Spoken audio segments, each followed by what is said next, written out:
Okay. Okay, so you were just saying you have gotten super busy at work, Hmm. which is awesome. Is it, Yeah. I mean, is it awesome? Is that something It really? makes the days go by really, really fast. I feel like the current manager there is like kind of putting everything in my lap, preparing me, but sometimes I feel like he's put me in the fire and like the pits of hell, not like just throwing me in the fire. Right. Like, what are you doing? Right. So, Tell me how but you.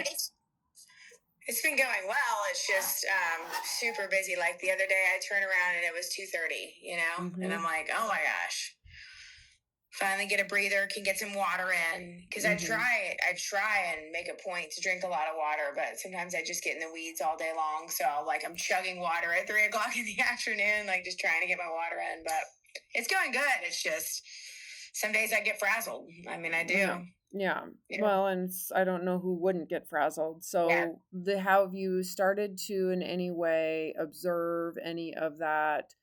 We talked about relative deprivation last time you and I talked, and the connection to comparison, the social comparison, or feeling that the sense of injustice in things Mm-hmm. where it's this should have happened and it didn't, I deserve but I didn't get. Mm-hmm. Mm-hmm. And that what that does is it initiates a defense mechanism in all of us, it's not just you, to seek reward. That if I don't get, if I have put in the effort and didn't get the reward, or if I'm working my butt off and someone else gets a more reward and they don't work their butt off, that's that comparison point. Mm-hmm. I'm going to find a reward and I'm going to do it for myself immediately, whether it's gambling, shopping, Mm-hmm. food consumption, right? Mm-hmm. So, have you found during the weekend that it sounds to me like you just haven't had the time or the space to really slow it down? Yeah, I would say that's probably very, very fair. And it's weird because sometimes I notice that I'm like on point with like, okay, stop, don't eat anymore. And then sometimes I'm like, well, there's like 4 bites left. So like, Mm. should I really like throw this away? And like, I Mm-hmm. should. Instead Right. of like today I had soup. I wasn't feeling super great last night. So I had like, I can't remember. It's like the box soup, whatever, Lipton noodles kind of Mm-hmm. thing. Mm-hmm. So I had that today at lunch, and it was down to like, I don't know, like a quarter cup at the bottom of the bowl. It was like none left. And I was like, but it's like 4 spoons. Like, who cares? Hmm. But I was full. I should have just stopped. Yeah, but so to me, the fullness hunger is not Yeah. really, that's not what's running the show. Okay. When you say, oh, there's all this left, there's a desire to fully complete the whole thing. And Mm-hmm. so, where is that coming from? Right? Because in the Mm-hmm. moment, if you're like, oh, I'm satisfied, does it matter how much is in the bowl or on the plate? Mm-hmm. Does it matter if your body is feeling satiated?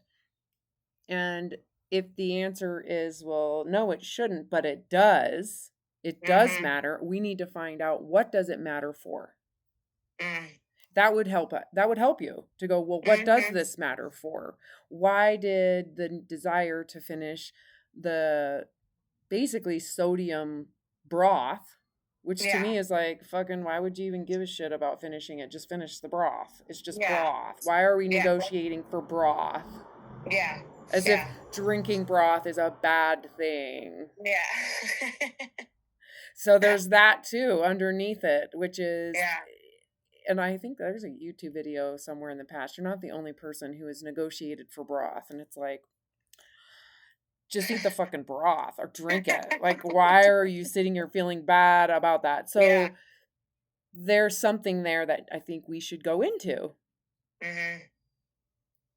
For sure. And then I've also kind of trying to understand self-worth, like what is that, how is it that, and sometimes I can have so much confidence, almost too much confidence. I was just talking about this with Jeff, and he was like, sometimes it's almost like you're overconfident.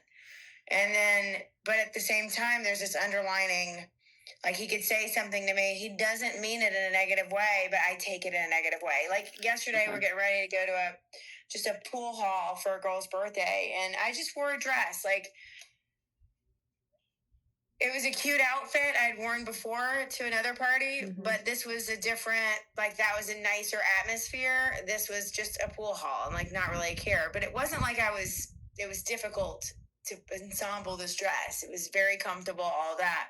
But when I walked out, he was like, wow, that's like more than I was expecting for a pool hall. But I read that as like, you're way overdressed. Like, why are you overdressing? You know, like I criticism. took it as a negative. Yeah, you took it as criticism. Okay, so what you're describing, this is great observation. Okay, so this is a great entry point to talk about the difference between self-worth and self-esteem. Yeah. Two very different things. You have self-esteem. Self-esteem is actually a really important thing. Have we talked about this yet? I think we've touched on it a little bit. Well, we're going to touch on it a lot right now. And it is helpful to understand because to me, it's the confusion of, well, I feel like I have self-worth. So then why am I so sensitive? That's like, oh, that's because you have self-esteem. You're confusing that for self-worth. They're not the same. Self-esteem is at a very important stage we all need in many different ways. Self-esteem is like the ability, a sense of capacity that we have. That's what that is. And the capacity is measurable. Okay? So when we talk about self-esteem, we are talking about achievement and capacity, and it's measurable. And it means it's also contingent on those measures. Contingent meaning your esteem, you believe you can achieve it. So there is a degree of achievement in that. And so, and you're confident in that achievement. So you see how if someone has a higher self-esteem, they're more willing to take risks. They're more willing to strive for something. Can you see how that would be a really positive thing? They have this like positive view of themselves in a given challenge, and they're willing to take that risk. However, the problem with esteem is that it is conditional, it is contingent. And so if you don't perform, you're more likely to feel worse about yourself. So it becomes this it's performative. It's based. Does that make sense? Yep. Okay. Self-worth is not contingent on anything, period. It's not performative. Yeah, and I think some of this stuff is it's coming to light and becoming more difficult because I'm like looking at it and investigating it, and then it's actually making it a little bit more prevalent, you know, and almost like an issue with it, right? Like because you're like, oh my God, like something is seriously lacking here, you know, like what's right. But there was a funeral at work. One of the owners, his brother passed away, and it was kind of sudden, whatever. And I just remember like being there at the funeral out of respect. I was there. I wasn't super close to him, but because of management and stuff, and I wanted to be there for the family and stuff. But just thinking like, it just brought home the level of self-worth that I don't have for myself. Does that make sense? Because I'm looking there and I'm like thinking that I probably wouldn't have, not that it matters how many people come to a funeral or whatever, but I just felt like this weird sense of not mattering. I don't know. Right. Yeah. Well, and what brought you to that? I'm assuming from what I just heard that it was who would come to my funeral. Yeah. There's the contingency. Yeah. That's the measure. It's measurable. Self-worth doesn't have that type of measure. Yeah. Right? And so it's easy to confuse the two. It really is. You're not alone in that.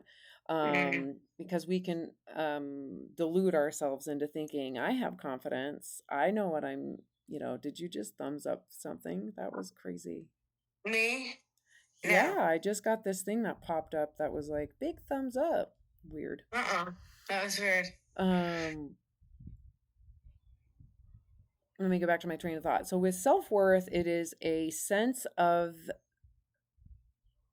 first of all, it comes from a space of self, that it is mine, that it is mine. There's a me, there is a I here that is experiencing life. So it has to do with life, and it has to do with your humanity, right? Your humanness. So there is a conscious space of you that believes your life is worth experiencing and living. I know that's super reductive in meaning, that's super simplified, but it really is a feeling, right? Of there is a me here who is living this life, and I honor that space. I honor this life. I honor my choices. I honor my heart, that I as a human being recognize my worth as a human being, and the worth of my life as a human being, the worth of my human experience. So think of this as a human experience. How much do you value your human experience? So what I would have thought about, and I would have said, here, let me help you here in this moment at this funeral. How much do you think the person who is no longer alive or conscious valued their life experience?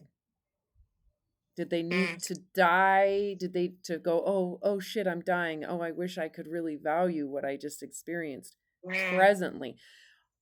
So when someone has real self-worth, they have a presence of gratitude and awe and benevolence around their life.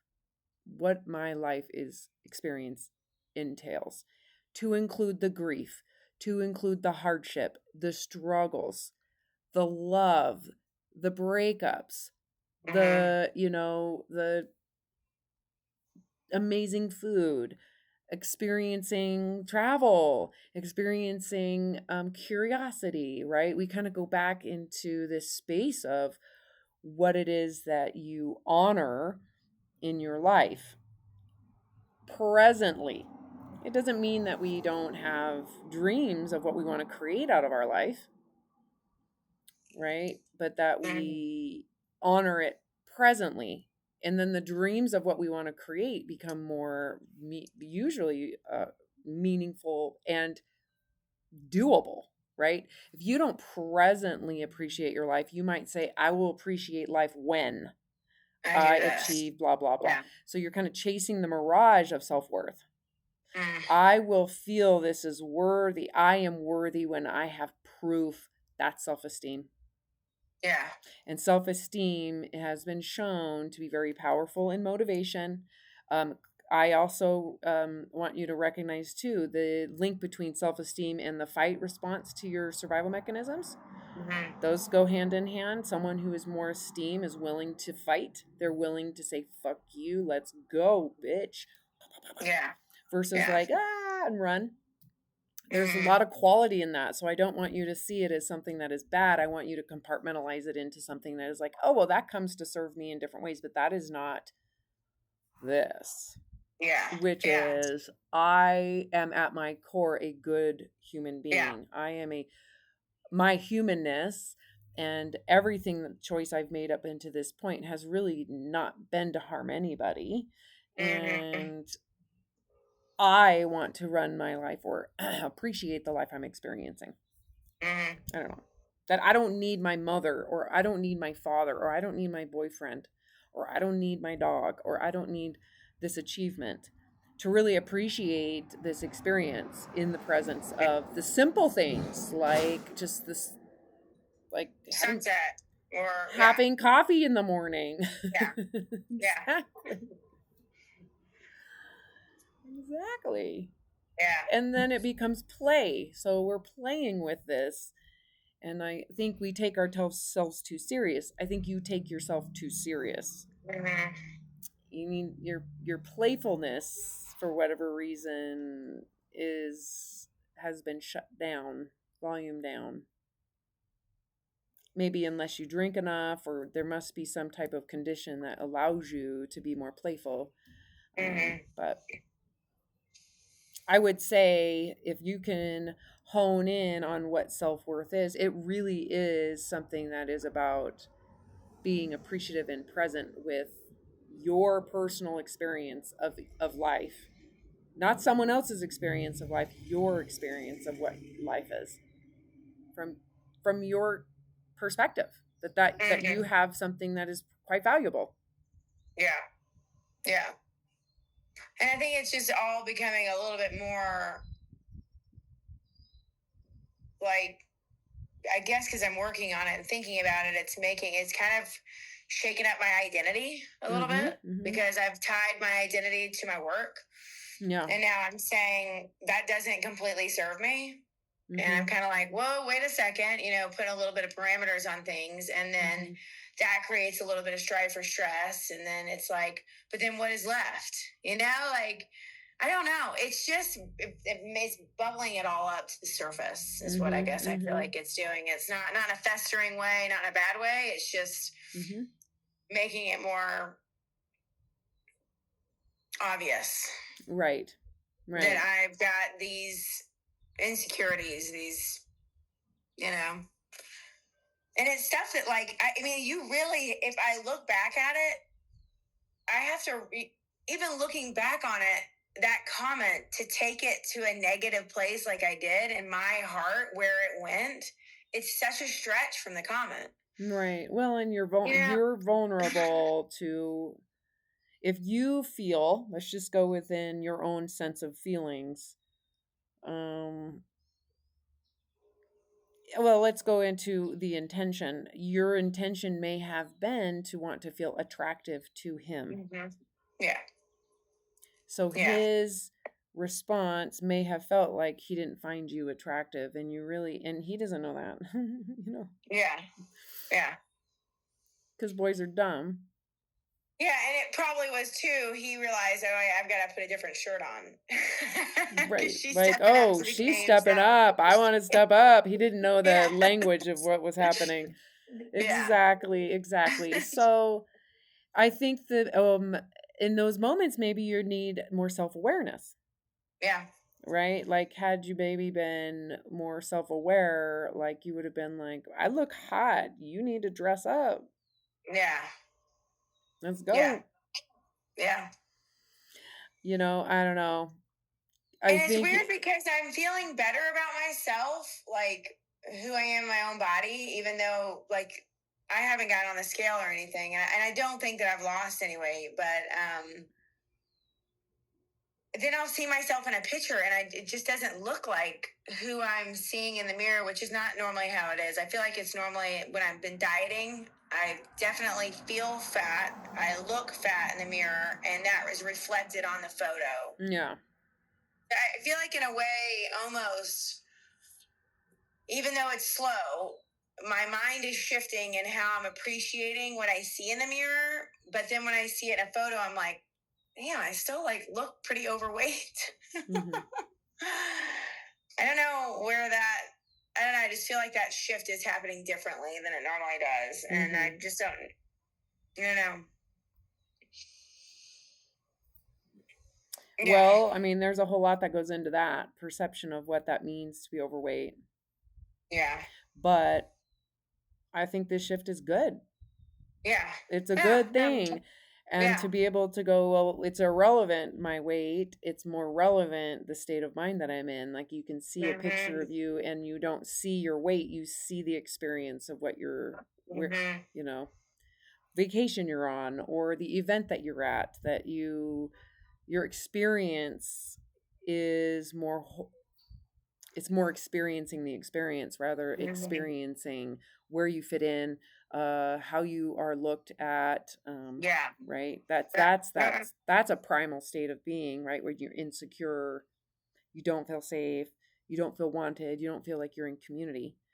compared to when you do feel safe, that you get to experience the event for what it is. Yeah. It's like going to the beach. I use that example a lot. How would it feel to go to the beach and it not be about the way you look in your bathing suit? Like, let's go there. What if the way you look in a bathing suit is like the last thing on your mind? It's not even a thing. On your mind. It's not a thing. Yeah.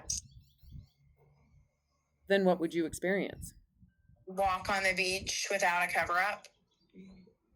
Okay. You know, like just Let's take the whole anything out of it. About it. Like that. What would you experience at the beach? The salt air. Oh, the beach. Yeah. Not the cover up.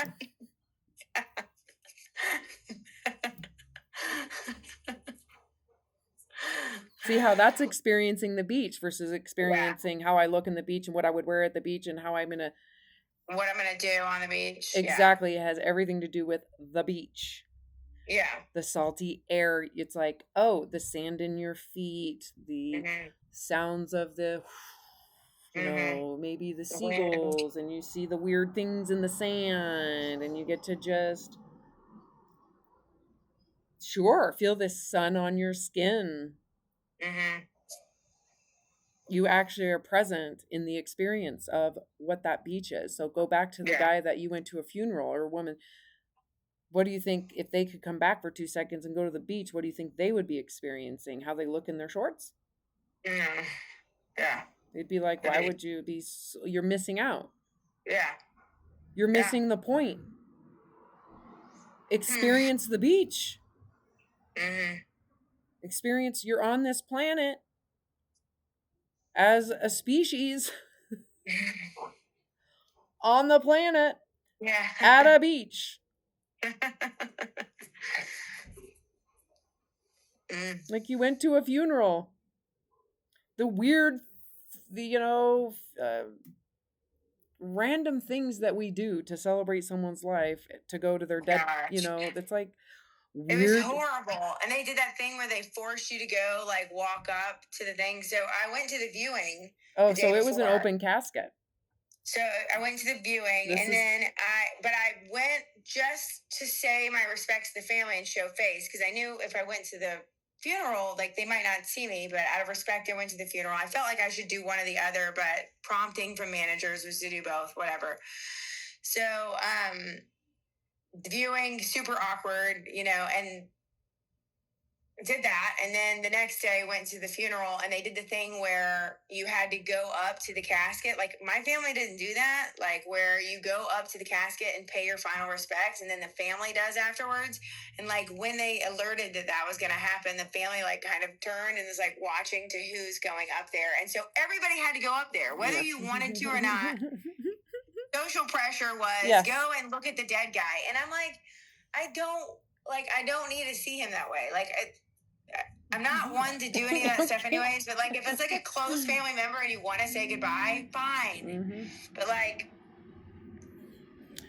okay, you're making my point. Like, that's it. Like, think about that experience. So you just had that experience. Like, this is kind of a cool human experience to have, the cringiness of it all. Like, that's kind of cool. You just went through something really cringy.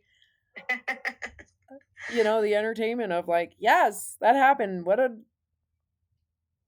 You just had that experience. Yeah. And to be able to look at all of your experiences going back to the beginning and be able to go, wow, this is an interesting story of one of trillions of bazillions human experiences. It's like a cool thing you're going through, and then there's going to be an end. And you're going to have to say goodbye to this body, and you're going to go, oh shit, I've been telling this body it sucked this whole time because it didn't look a certain, way. Why did I waste so much of my time and effort negotiating for broth? Yeah. Whether I have it or don't matters. Yeah, and I think that's the thing too. Like, I'm thinking about it too much. Like, that day when we had the funeral, I wasn't hungry quite yet, but I knew that I didn't know how long the funeral service was going to take, and I only had so much time before I could have somebody get me food, whatever. So I got food and then I like ate it, which was fine, but I should have gotten a smaller sandwich and then I ate all of it, whip-de-doo. But I was so full. And it was just like, to me, it was stupid. Like, why couldn't I just take, like, I have like kind bars, I have like snacks at work. That way, if I get to a point where I need something, I don't have to go get a Reese's Yeah, cup I can from the, just tide you front over. desk. Yeah. And so, why couldn't I just pack one of those in the purse and take it versus being uncomfortably, like, kind of full? And it's just stuff like that. Like, I've been making, and I think what it is I'm just overthinking it. And then I'm beating myself up about it afterwards. It's because you're trying to lose weight. So, I'm here to tell you, if you stop trying to lose weight, it's gonna get way easier. and I remember the first few days after we talked last time, it was great. It was awesome because I think I had coffee in the morning. I have a banana in the morning so I can have supplements and not get sick. So I have a banana. And then I think it was like 1 or 2 in the afternoon before I was actually any Hungry. resemblance of hunger. And then at that point I had this, it's like my current fixation. It tastes like peanut butter pie, but it's like Faya yogurt with like a protein powder. It's so good. It's so good. I love it. But I had that and I wasn't hungry until probably like 6 o'clock at night. Yeah. And I just thought, this is really weird. Is this like really how little we can get away with eating? When you're stressed, yeah. Yeah. Yeah. So when you're stressed or different times during your menstrual cycle. Totally. This is like, and then you'll be like, why am I hungrier today? Well, you just got, because your body hormonally needs more food and it's going to ebb and flow. But when you're on a diet and you have pressure to lose weight, you kind of have to force a specific, you always have to be in a deficit, and that always is really restrictive. And then you can't have the 2 sips of broth. Yeah, at the end. Right. So stupid. I know it sounds bizarre now, doesn't it? But it makes total sense when you're inside that space because it's pressurized, because you're thinking that when I'm thinner, I will feel better about my self-worth, when it's really not about that. You're looking at life from a place of insecurity. That I can't enjoy my life. I can't enjoy the beach unless I'm thinner. I have to go into those spaces where there's conditions first before I can actually enjoy my life. That is a state of fight or flight. Right? You're in a state of fight or flight. That's how my brain works too. Given that I had an insecurity, I would be like, well, I can't feel good about myself unless I get this PhD. I can't do these things or whatever. So you're put on pause, you're put on hold. And so that putting on hold makes everything pressurized. So I don't know if you're necessarily putting yourself on hold. You might in some areas and you might not in others. It could be that you're just putting on hold just the enjoyment of life, like enjoying an event or enjoying the beach. You're hiding yourself. So if you were to go to the beach today, you might go and be like, yay, we're going to the beach, but you might hide yourself, or you might feel insecure if there's a hotter woman than you, and then you're jealous because you think your boyfriend's going to be looking at her and not looking at you, and you create all the drama, blah, blah, blah, blah, blah. I don't know. But that pressurizes your relationship with food. Your relationship with food as a human being is very much tied to how you fit into community. There is no way around it. This is how we're wired. So until you feel that you are worthiness, okay, just a little side note of education. The feelings of I am worthy of inclusion, I am worthy of a community, is very much tied to survival, because evolutionarily and primitively, community was how we gained access to food, shelter, water, healthcare. someone can bandage up your leg if you broke it. So that feeling of inclusion and feeling of being wanted on some level is directly tied to access to resources, which includes food, shelter, home, blah, blah, blah. So we are primally connected with food and our community, which is why we go on dates. We have food. Why we celebrate. We have food. Why there's food at funerals. The end of a funeral. Exactly. And you're basically saying, well, I'm not worthy of inclusion, therefore I'm not worthy of food. Or I'm a good person and I should be worthy of inclusion and therefore I deserve food. So that's that how binge eating or emotional eating can also come into place as well, where we can use it as our reward for being unfairly and unjustly withheld from dating opportunity or going to a birthday party, or you were excluded in 8th grade because you were the fat girl, or because your boyfriend broke up with you and he told you you were fat. We can use food then to reward feelings of injustice and unfairness. Does that make sense? Yeah, so it's not like we're using food to soothe. We're using it because we feel unjust. Because I always sensed it as like a soothing thing. Yeah, it is soothing for people who feel like they deserve a reward and didn't get it. Yeah. It is also soothing for people who feel that they are not worthy of community. Yeah. Okay.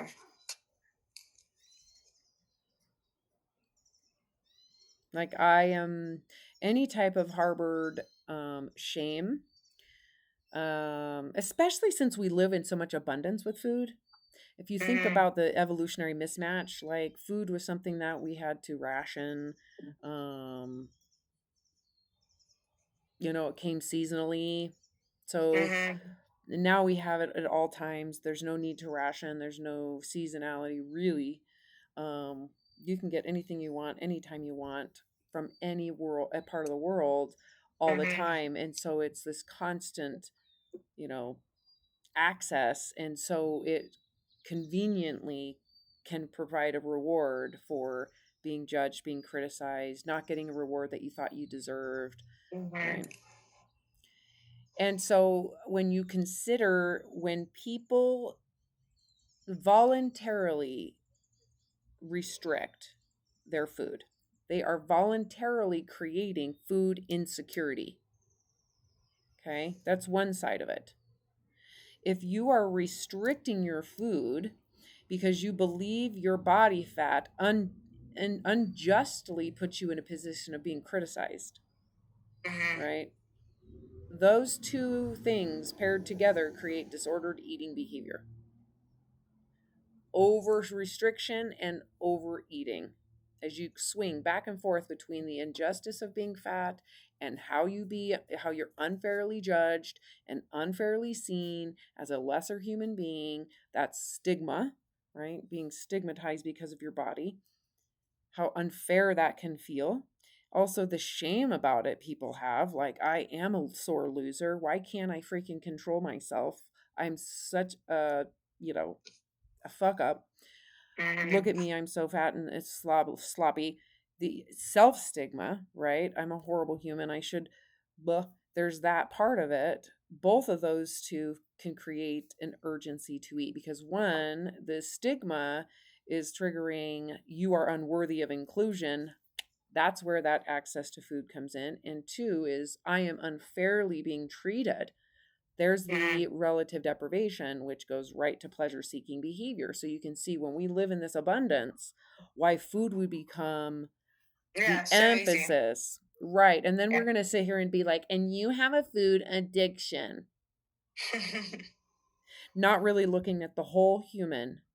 Yeah. And what your experience is, and how actually what you're doing is very primal and very understandable given millennia of scarcity. The fact that food was not always available. And so when you look at it from that perspective, you're not broken. You don't have a disorder. It pains me to even say disordered eating or eating disorder because to me it's very ordered. The environment is disordered, and it's very survival oriented. So to me, it's like a positive thing given the right context. But it's confusing because you're like, why am I continuing to do this? What the fuck is my problem? Why do I just want to keep on drinking the broth? You go back into those weird things and it's like, well, fuck, why didn't I just have my, kind bar? Well, why is this a problem? Yeah.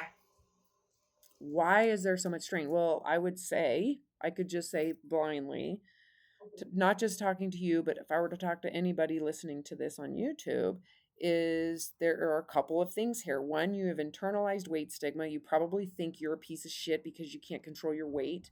Two, you feel that you are unfairly criticized because of that. It's because you do have a degree of esteem involved in this. You know you're a good person. You know you're a hard worker. You have all those contingencies with your self-esteem, right? Both of those two things increase your likelihood of having a desire for pleasure-seeking behavior.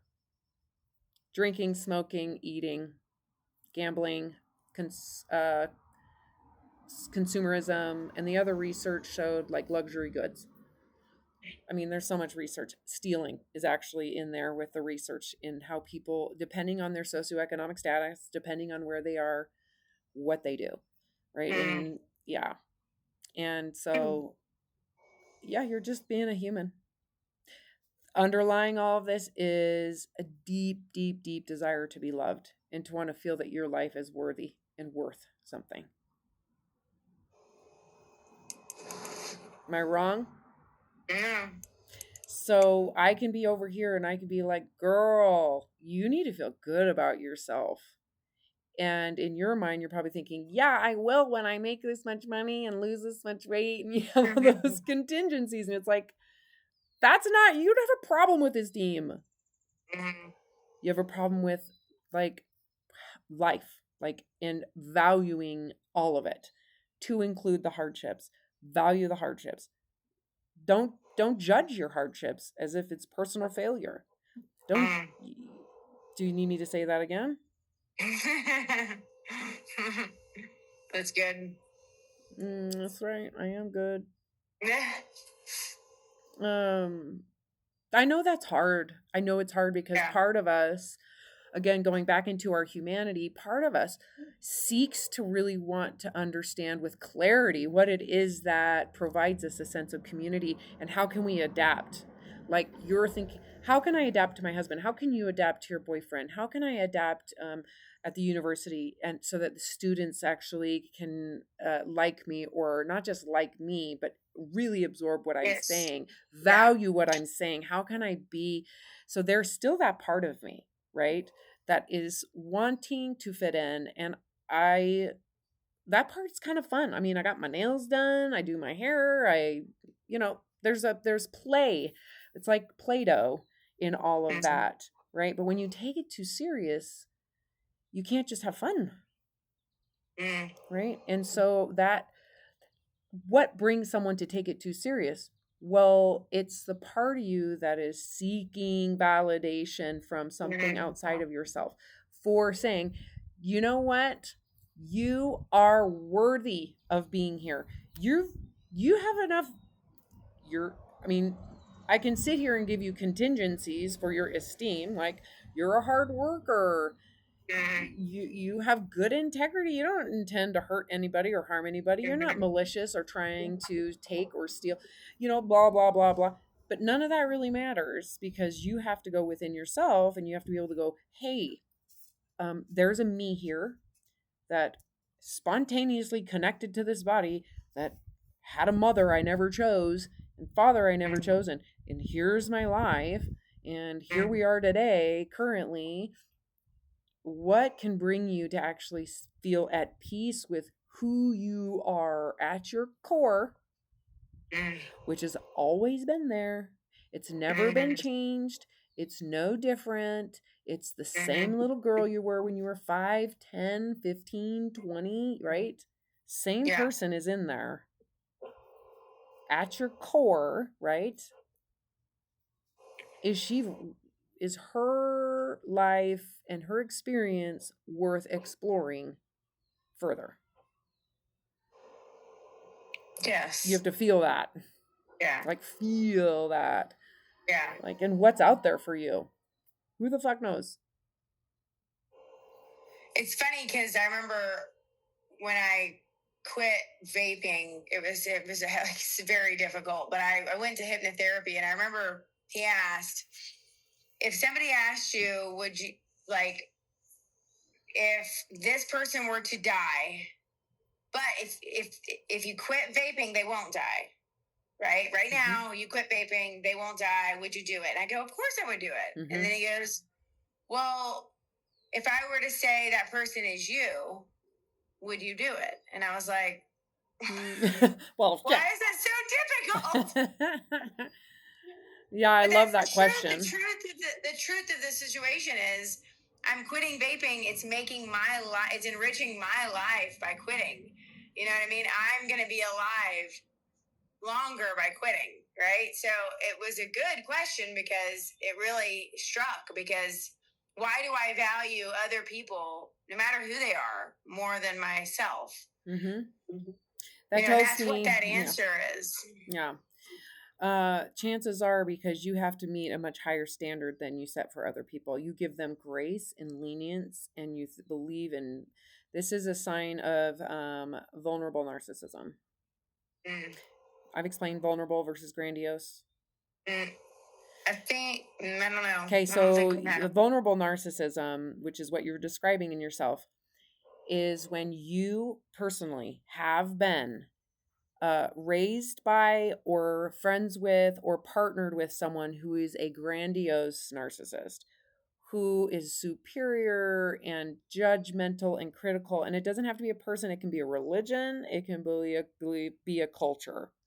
Yeah. Right? Where your value to the community is based on supremacy. Okay? So everybody else is worthy of love and inclusion, but you have to be superior to reach it. Like me personally.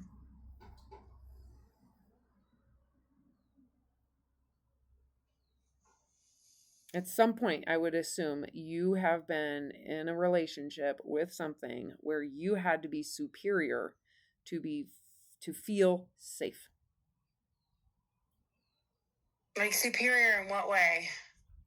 You had to be the best. Sorry, I dumb that down. You had to be the best. Okay. It could be how you came out of addiction. Just, I'm going to prove myself. I'm going to prove myself to be the best.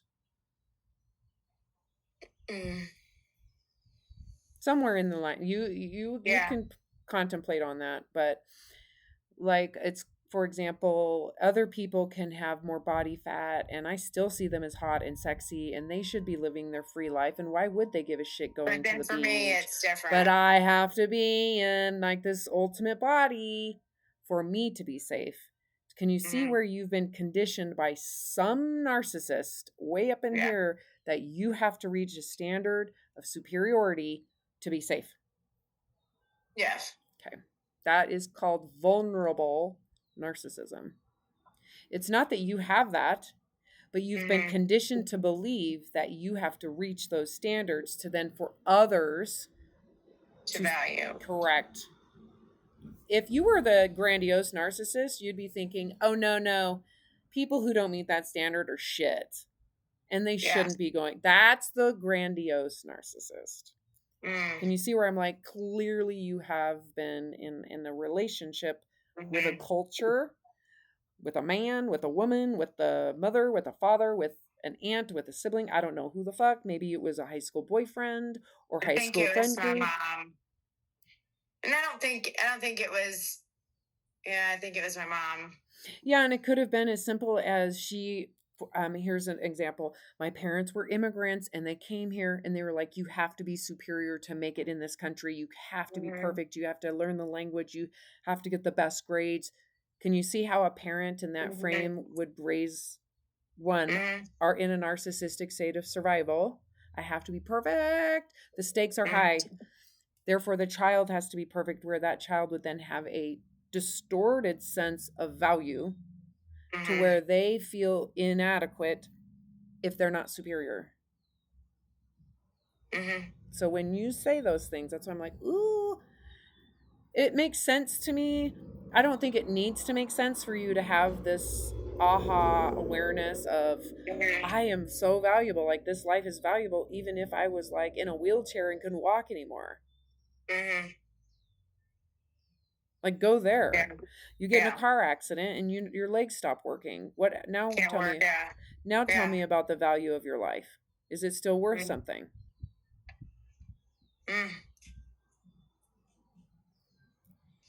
I'm gonna wait for your answer. Yes, it is.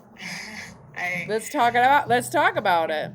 I just made me think of this guy in high school that, like, literally his senior year, he drunk driving and paralyzed from the neck down, and just never recovered from it. You know, what would make his life still worth it, though?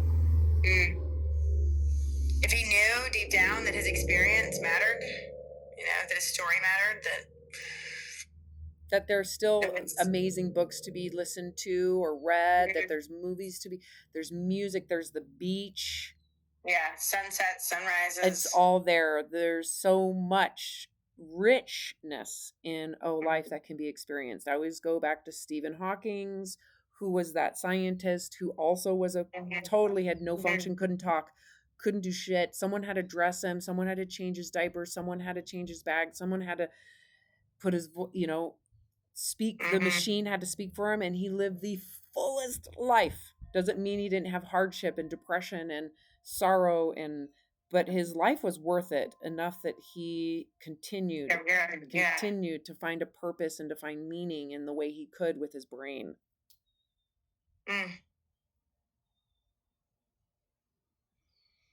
Right? It's almost like we have this able-bodied privilege to go, well, I'm not going to live and enjoy my life yet until I'm thin enough.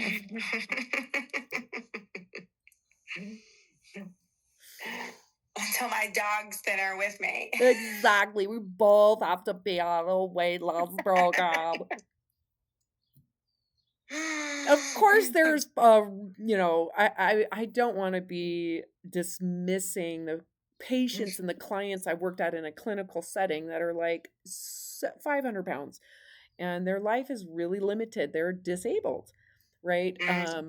But I would much rather have a physical disability at this point because of what my near-death experience and what shifted my whole awareness on the quality of what life really is and what worth of that life is.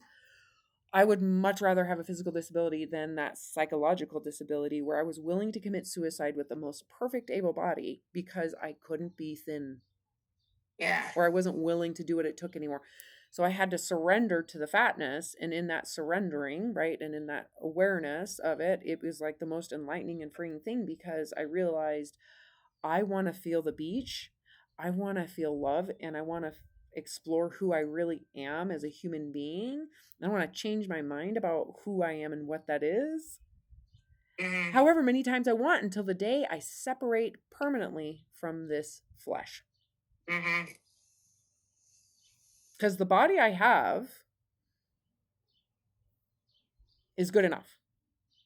Like I can see, I feel pretty privileged in the fact that I have sight. I can speak to you. I have language. I have processing capacity.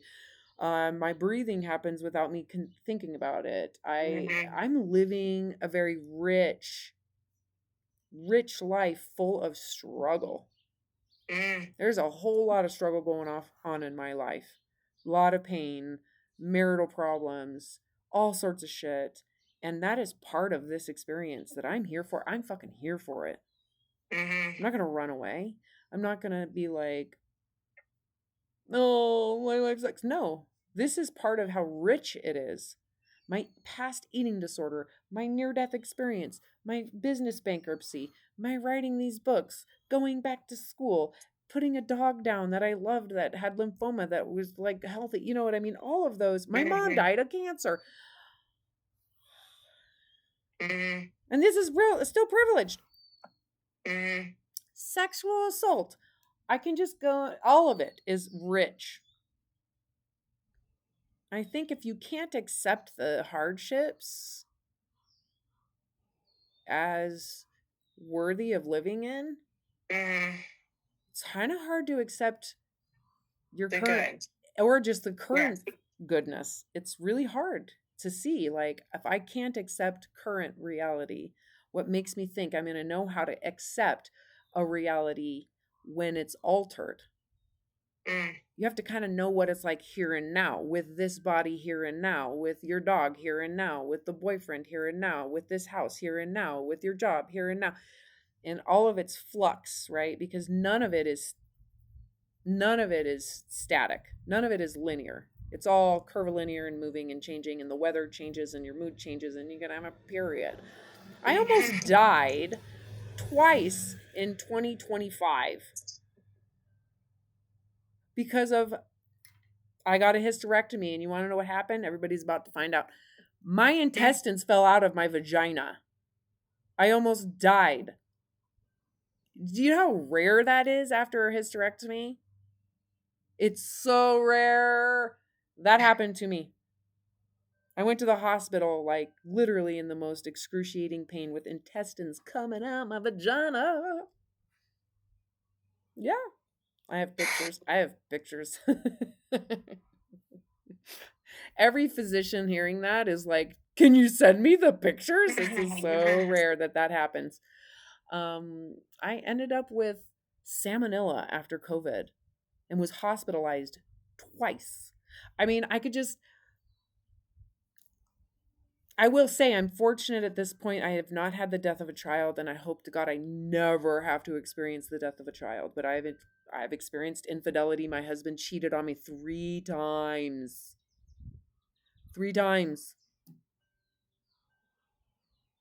The pain of betrayal. It hurts. It hurts. But guess what? I'm here for it. I'm a human being. And how many humans in the course of human history have experienced betrayal? Why would I run from that? Doesn't mean I'm here to be like, yay! I'm not celebrating it, but I'm not running from it. Rich. Right? Why would you pause your life for anything? Sure. What's your body's natural weight? If you stopped fucking around with all this bullshit, with all the food and the dieting, if you just went to neutrality around this, what is your natural weight? You've never really found that out. Open yourself up. So ignore it as if it's not a problem, but don't let yourself use food when you feel pissed off at your shit job. Okay. You know what I'm saying? Like, stop vaping. Stop vaping with food. Yeah, I know. I just replaced one thing with another thing. Right, and then you're pissed about your weight gain, and then you go into a diet, and that puts you in this fucked up situation with food. That's very primal. Don't touch that. If you don't have to touch your primal relationship with food, don't. Right?